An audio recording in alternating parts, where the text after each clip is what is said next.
What's up, everybody? Should the Washington Wizards take on Zach LaVine's contract for draft capital? I'm going to say no, but we're going to talk about it anyways. And could Jonathan Kuminga eventually replace Kyle Kuzma? Intriguing question. We're going to talk about that and more next on Locked On Wizards.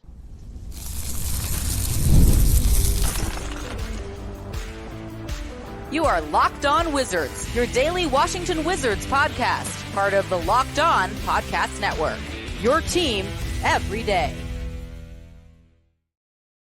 What's up, everybody? It's your boy Brandon Scott again, and I appreciate you guys making Locked On Wizards your first listen every single day. We are part of the Locked On Podcast Network, your team every single day. And tonight's episode is brought to you by FanDuel.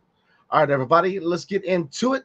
Lot to talk about tonight. We got a couple of articles that I'm going to respond to. One article is touching base on Zach LaVine and his $138 million contract.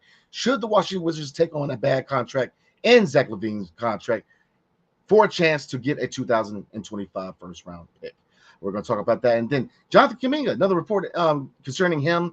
Could he replace Kyle Kuzma if indeed Kyle Kuzma is moved at some point? So let's react to both of these articles. We'll start with Zach LaVine. Now, this article is through Inside, or this is through the Sporting News. So definitely, and it's through writer Colin King. So, and it says that the Wizards could surprisingly trade for the Chicago Bulls All-Star guard who is owed $138 million. It's hard to even say. Lord have mercy. It said the Chicago Bulls have likely exhausted most potential trading partners for a potential Zach LaVine deal. But the Washington Wizards are one team that could still be in play. Washington, not very different from Chicago, is a franchise headed in no specific direction right now. And I don't agree with that. Number one, I think we're definitely in a rebuild. And but let me finish it up before I respond. It says the Wizards selected 19-year-old big man Alex Sarr out of France with the number 2 overall pick and the 2024 NBA draft. But Sarr is probably years away from anyone discerning whether or not he's a legit building block. So looking at 3 players who could possibly be included in a deal for Zach LaVine. And so one deal has them sending Kyle Kuzma and Marvin Bagley III because their contracts should match up with Zach LaVine's contract. So they one trade will have us trading over Kyle Kuzma and Marvin Bagley for Zach LaVine. The second trade has Jordan Poole and Marvin Bagley III being sent to Chicago in a potential trade for Zach LaVine. Now, obviously, first-round picks have to be part of the conversation. Now, they kind of made it known right here. It says in a report through Sport News, it says Chicago has draft picks to throw at the Washington Wizards as sweeteners to get the ball rolling on the potential deal, but the Bulls should absolutely make their 2025 first-rounder off limits. So I don't know if the writer is pro-Bulls, anti-Wizards, but you definitely talk about the 2025 first-round pick, because if you're going to take on $138 million from Zach LaVine and acquire him for Chicago, you better send some picks. And that is the first part of the conversation. Draft picks need to be included. Because if you look at what, we say it all the time, what are the 2 examples of how Will Dawkins and company are trying to build this team? You look at the Golden State Warriors, you look at the Oklahoma City Thunder, right? Acquiring young talent, acquiring as many draft picks as you can. Taking on bad contracts for picks, but they have to be logical moves, man. And looking at Zach LaVine, I mean, let's be real, man. I mean, contract-wise, before we even get in that, let's look at the stat line from last year. Now, I say it all the time, availability is your best ability. Last year, he played 25 games and started 23, so availability was an issue. His points per game average went down from 24 per game, or 25, he rounded up, to around 20 points per game, so it definitely went down. Averaged around 35 minutes. He averaged around 35 minutes dating back to the 2018 to 2019 campaign, which was his second year in Chicago. So he's definitely a scorer. Looking at, I guess we'll look at the last couple of years, because last year was very small as far as the sample size. But last year, he shot 45% for field goal. The year before, 48. From 3-point, he shot 34. Previous year, 37. So Zach LaVine is a high-level scorer. We know he can play the 2 guard. He can play the small forward. He's a scorer. But my biggest thing is this, man. We're going to take a look at this contract, because that's my biggest thing with Zach LaVine, outside of the fact that we are a rebuilding team and we don't need a vet making that amount of money. I'm going to quickly say no to this deal, man, because we're going to pull up his contract, but The contract is the kicker. All right, so take a look at this contract real quick. He'll be making $43 million this season at age 29. So he is still in his prime. But if you look at the contract in the next couple of years, next year will be 45.9, and then the year after that will be a player option for 48.9, and you best believe he's going to enact that player option for $48 million. So that money's going to tie this team down. I'm saying no. Even I'm not even thinking about it, even if they want to give us a 2025 first round pick, because the money's going to hold us down. Now, 3 years, and you can say that, and then you kind of bring up the point that I made with 3 years. He realistically has 3 years left in his contract, and we don't see ourselves really challenging for a playoff spot, but in 3 years, because in 3 years, what happens? Bilal Coulibaly will be up for his rookie extension, and a lot of this money, if not most of this veteran money, needs to be off the books. But still, even then, the fact that he plays a 2 guard and 3, he's going to be taking minutes away from a young player like Bilal Coulibaly, Bob Carrington. Even at the 3, you're taking away, minutes from Kyle Kuzma. And what's the point of trading Kyle Kuzma, who has a really good and affordable contract, for a guy who's making $40 million? I mean, $43 million. Yeah, look, Zach LaVine can play ball. I don't think any of us would say he's a scrub. He can play at a high level, but usage-wise, he holds on the ball a lot, and we have a problem. We already have that issue here, man. So, yeah, he can flat out score. If you look at his stats again, he can flat out play some basketball. But here's the thing: that money, it's a lot of money for a rebuilding team like ourselves. It's a lot of money, and I don't want to see us be held down by a contract like that, because there's no guarantee that we'll be bad that long. I mean, look, it could be a shorter rebuild. Like I said, we do have a nice young foundation here in DC with Bilal Coulibaly, Tristan Vucevic, Bub Carrington, Alex Sarr, and Keyshawn George. I mean, we have a nice foundation here. We have some vets in this team who very well could be part of the future, who are close to their prime. Looking at Jordan Poole and Sadiq Bey when he comes back from ACL injury, I'm a firm believer that they should wait till next year to bring him back, because even if you bring him back this year, he's only going to play a quarter of the season. What's the point? Bring him back next year, let him start the season all fresh. But look, Sadiq Bey, 25 years old. Corey Kispert, another guy, 25 years old. These 3 guys could be part of the future. So, like I said, this team's going to be better this year. Now, are we a playoff team? No. Are we a playing team? No. Are we a team that's going to even challenge either one of those? No. But we are going to be better. Chemistry and culture are reasons why this team's going to be better. These guys are ready for the season to start. These guys want to play here. These guys want to play with each other. And they're ready to get this ball rolling. They know this team's going to be bad. And it's tough to admit that as a player, but they know where they're at. They know what the situation is with the franchise. This team is in a rebuild, in year 2 officially of a rebuild. So this team will be better. So looking at a potential move for Zach LaVine, I'm going to say no. I'm going to say heck no. I mean, because I don't, for 2 big reasons. Number one, his salary is abysmal. And yes, it's 3 years, but I mean, it leads to the second point.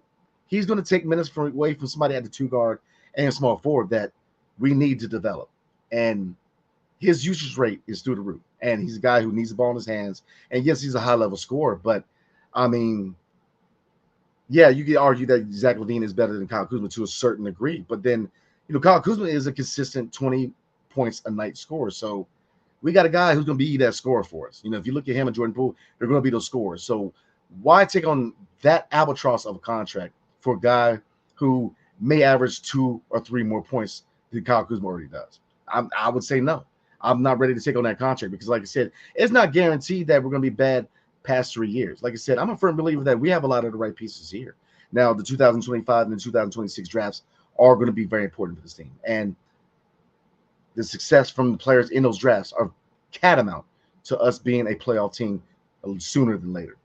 So that is the one big disclaimer, which is, future moves are, we definitely had to hit on future moves for this to be a playoff team in 3 years. But like I said, I'm not ready to take on that contract, because, yeah, you can argue that we have those 3 years that we can take on a bad contract. And, it really depends on the package. If we're talking about multiple first-round picks, maybe, especially if it's the 2025 draft, because Chicago is not slated to be very good. They're a gray area team where, I don't think they're going to be a playoff team, in my opinion. They're in transition right now, and they're trying to sell off a lot of these guys. Man, you saw picking up Giddey, they got younger, but they're not. In my opinion, they're not going to be a playoff team. So a 2025 first round pick very well could be a lottery pick. But to even consider a move for Zach LaVine, man, we need multiple first round picks. I mean, in my opinion, I'm sorry, because the contract for a team like the Wizards, yeah, we could probably absorb the contract, but to me, the contract is a big deal. But the biggest thing is fit, and he's got to be a two guard. Now, going back to early in his career with the Minnesota Timberwolves, he was a point guard. But even then, we're good at point guard. We have Jordan Poole, we have Bob Carrington, we have Malcolm Brogdon, and Plan B, we got Jared Butler. So I think we're good on that front. Two guard. Bilal could be a tall two guard for us. I mean, Corey Kisper's got could play two guard. If they decide to start with Malcolm Brogdon, Jordan Poole be the two guard. So I think we're good. Even a small forward. I would rather have Kyle Kuzma at the forward, man, with his contract, which is a very team-friendly contract, than to have Zach LaVine, where he might average 3 to 5 points more, but we're on the hook for $43 million. And that's the best case scenario because next year is 45.9. Year after that is 48.9. That's too much, man, for this young team to take on. So I'm going to say no to this deal. I would not consider or even be in favor of a deal for Zach LaVine. I think that the contract, we don't need to bog ourselves down right now. We have Jordan Poole's contract, and we have the contract as a lot of these vets right now. Why carry on an albatross contract? Because, like I said, we don't know how much these young guys are going to progress. We could be better a lot sooner, in my opinion. And then you get to a point where we're ready to make a move, and you're on the hook for $48 million to Zach LaVine, who in year 3 is 31 years old, and you're bogged down by that move, and you're wasting a year where you could ramp up and make that extra move to be a playoff team. So I'm going to say no. You guys get in the comment section. Let me know what you're thinking. I think that 98% of y'all are probably going to agree with me that, Zach LaVine, a guy, he played basketball at a high level, all-star caliber player. He's definitely an all-star. But I'm good, man. I think we're good. I think we're good without his contract, and I think we're good without Zach LaVine in the Wizards uniform. So another report talking about another player who this could be very intriguing, everybody, Jonathan Kuminga. So we're going to look at that report and wonder, could Jonathan Kuminga be a target or a dream target for the Washington Wizards? But before we do, tonight's episode is brought to you by FanDuel. Hey, NFL fans, you can start the season with a big return on FanDuel, America's #1 sportsbook. So when you get a hunch in the middle of the game, you can check out the latest stats, view live, play-by-play, and so much more on the same page where you place your bets. I'm trying to tell y'all. You'll get started with $200 in bonus bets guaranteed when you place your first $5 bet. That's FanDuel.com. Thank you again for making Locked On Wizards your first listen of the day. I definitely appreciate that. For your second listen, enjoy the Locked On NBA podcast. There is no offseason in the NBA, and Locked On NBA provides daily basketball analysis from national and local experts in 30 minutes or less. No one keeps you as informed and entertained as Locked On NBA. Available on YouTube or wherever you get podcasts. Part of the Locked On Podcast Network, your team every single day. All right, everybody, let's get back into it. Now, let's slide into this next report. Like I said, these are a couple of reports that I wanted to respond to tonight, everybody. So let me pull up my man Jonathan Kuminga real quick. So Jonathan, this report concerning Jonathan Kuminga of the Golden State Warriors. This is through the Washington Wizards SI, Inside the Wizards, man. So definitely shout out to Inside the Wizards, man. They put out some dope content, man. I know a few folk over there, man, and they put out some good content, man. So like I said, in addition to Bulls Forever and Wizards of Oz, definitely consider Inside the Wizards, man. The Washington Wizards on Sports Illustrated. So it says the Wizards named trade candidate for Warriors rising star. Could the Washington Wizards try to swing a trade for this Golden State Warriors rising star? So let me see. I was going to say that the Washington Wizards should absolutely be on the lookout for young talent. I agree with that. And the Golden State Warriors may have the answer for them. Bleacher Reports' Greg Schwartz has named Warriors young forward Jonathan Kuminga as a potential trade target for the Washington Wizards this coming season. He goes on to say that, quote unquote, another high upside player on the rookie deal who hasn't agreed to an extension with his team, Kuminga could bring a great deal of excitement to Washington, Schwartz wrote. So looking at that, would I be in favor? And I'm going to say yes, sir. Looking at Jonathan Kuminga, he is young, man, and he's a defensive player. His offensive side is starting to come along slowly, man, but he's a baller, man. And like I said, Will Dawkins said, a couple of days ago in the press conference that he's never going to stop improving his team. He's never going to stop bringing in young talent. And I think that if you look at Jonathan Kuminga, now it's different than Zach LaVine. Like Zach LaVine is a veteran. He's been in the game for a while. We know what to expect from him as a player. But Jonathan Kuminga is very, very intriguing because We know that head coach Brian Key was trying to create a defensive team here in DC. So let's take a look at some stats with Jonathan Kuminga. He is heading into his 4th season in Golden State. Last year, he played 74 games, started 46 of them, averaging around 26 minutes per game, shooting 52% from field goal. Lord have mercy. 32% from three, which was kind of a drop from 37% during the 2022 to 2023 campaign. Averaging around 4.8 rebounds a game, 2.2 assists, 0.7 steals, and 0.5 blocks per game. And his career high was this last season with 16 points per game. This is a guy who very long arms, man. I mean, he's a defensive guy, 6'7", 225 pounds. And this guy is a defensive-minded guy where his offense is starting to break out, man. And I think that, you look at his age real quick, you definitely consider a move for Jonathan Kuminga. I've said it before. This is not the first time I brought it up. So this season coming up, he will be on a club option for $7.6 million. So, boom. He's age 22 years old. So he's only a couple years over than the 5 draft picks under Will Dawkins. If there's any way you can acquire Jonathan Kuminga, you make that move. And like I said, I think that Kyle Kuzma is a guy where, yes, looking at the contract, it's a very team-friendly contract for the Washington Wizards. Doesn't hold us down, doesn't tie up the salary cap. For prospective teams that want to add talent, they don't have to break the bank to do so. I made it known time and time again. He's got a really, really good contract. Now, saying that, Will Dawkins is never going to stop trying to make this team younger. He said the other day that, look, this team is going to get younger. They're going to move on from a lot of these vets. This team's going to get younger. Over the course of the next couple of years, this team is going to continue to get younger and younger. But if you have a chance to acquire a young talent like Jonathan Kuminga, you make that move. Because like I said, he's not good. I don't think we're going to have to break the bank to retain him. And the year after this season, man, he'll be age 23. So he's still probably 3 years from hitting his prime. You make that move. Absolutely. Now, where would he fit? Jonathan Kuminga fits best at the 4. Now, that could potentially bring up some issues to a certain degree. Obviously, if you look at the 2025 NBA draft, the marquee name is Cooper Flag. Now, obviously, this previous draft showed you how hard it is to get the number 1 overall pick.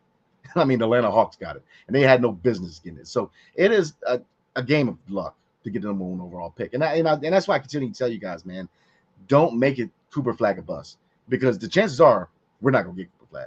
Unless we luck into the number 1 overall pick, we may have a situation like Alex R where he might slide to the 2 if the team that has the number 1 overall pick values Ace Bailey more. But that would be the only way that we would acquire Cooper Flag and not have the 1st overall pick. I mean, I'm telling you guys, don't make a Cooper Flag a bust, because there's so much talent in this draft. And there's so many players in this draft, especially in the top 10, who could provide immediate impact. So don't make a Cooper Flag a bust. But if we had the number 1 overall, obviously Cooper Flag is a guy, and Kuminga is a guy who can play small forward, and Bilal Coulibaly is a guy who can play 2 guards. So he can fit in this team. It just depends on what moves are made, right? Obviously looking at the 4 or the 3 with Jonathan Kuminga, Kyle Kuzma is a guy who's probably going to be on his way to Golden State in any potential deal. So, like I said, Kyle Kuzma, we're in a good spot with him, right? Because he's a guy that, if you want to move on from Kyle Kuzma, which most of the veterans on this team are tradable, in my opinion. They should be tradable.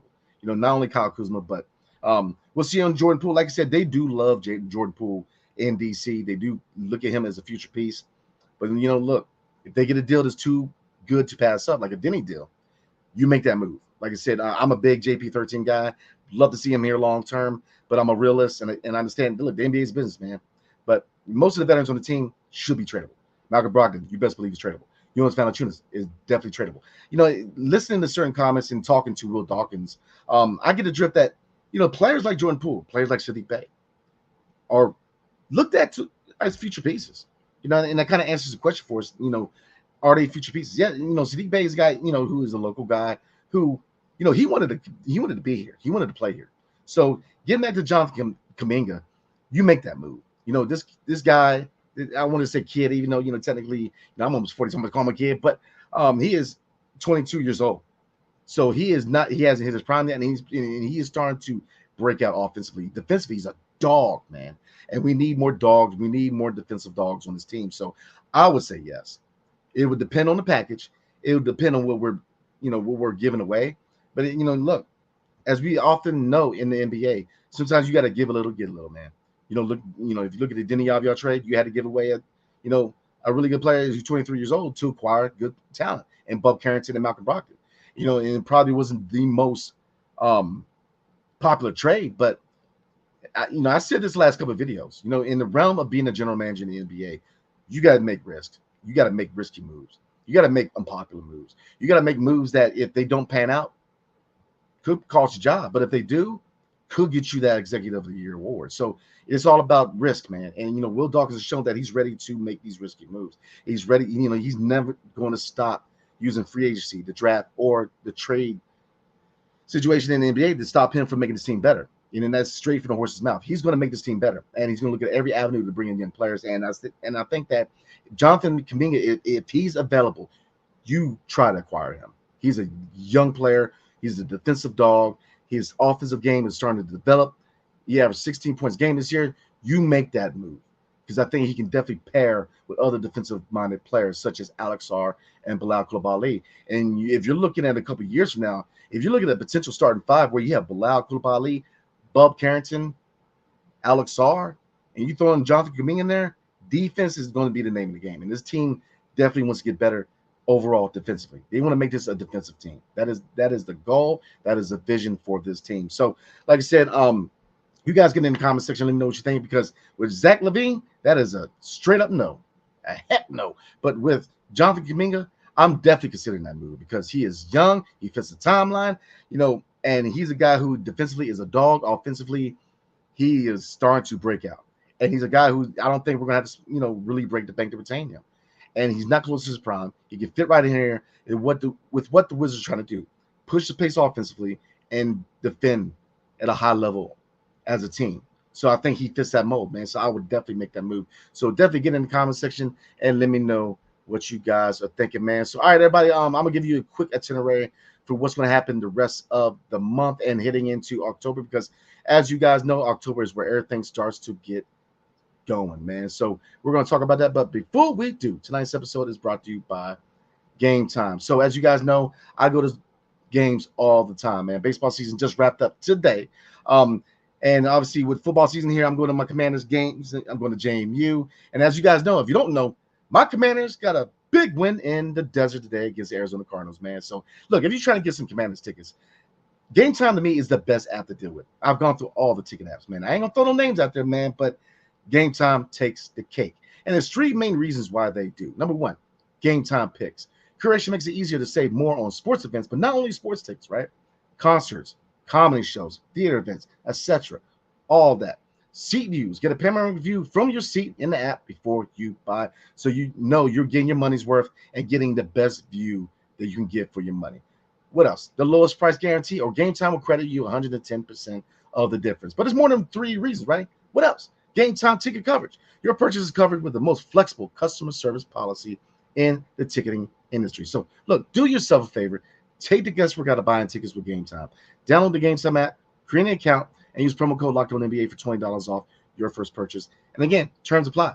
Create an account and redeem code LOCKEDONNBA, LOCKEDONNBA for $20 off. Download Gametime today. What time is it? Gametime, baby. All right, everybody, let's get back into it. All right, so before we call it a night, let you guys know what the itinerary is for the rest of this month and heading into October. Now, tomorrow, I will be there for the Wizards Media Day, man. So we're going to be able to talk to all the players and be able to talk to head coach Brian Keefe. So definitely I'm going to react and respond to that tomorrow night. And I was supposed to put a poll up. My bad. I'm going to put it up right after this video, whether or not you guys want to go live with Media Day coverage. And if not, that's cool. I get it. But I'm going to put the poll out. So you guys let me know whether you want to go live and chop it up. And if not, I'll just put a regular video out. But tomorrow is Media Day, so I will be up there bright and early at Capital One Arena to chop it up with the players and head coach Brian Keefe and get you guys that good content. All right, so looking forward, training camp starts Tuesday this week, man. So definitely looking forward to that. And I'm going to pull up the Wizards preseason schedule real quick because we did cover it before, but I'm going to go ahead and double tap on that real quick. So bear with me, everybody. Because all right, here we go. So looking at the preseason real quick, because like I said, we are right around the corner. October 6th is preseason game number 1. So it will be next Sunday. So preseason game number 1 will be in Montreal, Quebec. As you guys know, if you're a Nationals fan, the Washington, D.C. does have a little bit of a connection to Montreal. The Washington Nationals were previously the Montreal Expos. So, definitely remember those days, man, with Vlad Guerrero and Tim Raines. So it's kind of showing my age a little bit. But so the first preseason game, again, is October 6th at 7:30 against the Toronto Raptors in Montreal, Quebec. So definitely work on your French. October 9th, 7:30, again, in Madison Square Garden against the New York Knicks will be preseason game number 2. Preseason game number 3, October 11th at 7 p.m. will be at Capital One against the Toronto Raptors. Preseason game number 4 will be on October 14th, 7:30 p.m. Eastern Time in Brooklyn against the Nets. And the 5th and final preseason game will be against the New York Knickerbockers at home, 7 o'clock, October 18th at Capital One Arena. So definitely tune in for that. Because like I said, just like the regular season, with preseason, we will be going live after each and every game. So definitely rock with your boy. And you guys probably wondering, why am I wearing this beautiful shade of burgundy and gold on my head? Well, again, the Washington Commanders were winners today. We are currently 3-1 in the NFC East. So shout out to my boy DJ, who is an Eagles fan. How about them Eagles? Holla at your boy. So I will see you guys tomorrow night, man. Like I said, I'm gonna put the poll out there, and if you guys want to go live, that's cool. And if not, I'll just put another video out. So again, appreciate you guys. Hope everybody had a blessed and safe weekend. Got a whole nother week coming, man. But that's all right, man, because things are ramping up in Wizards land, man. So definitely appreciate you guys. So hail to the Wizards and peace. See you guys tomorrow night.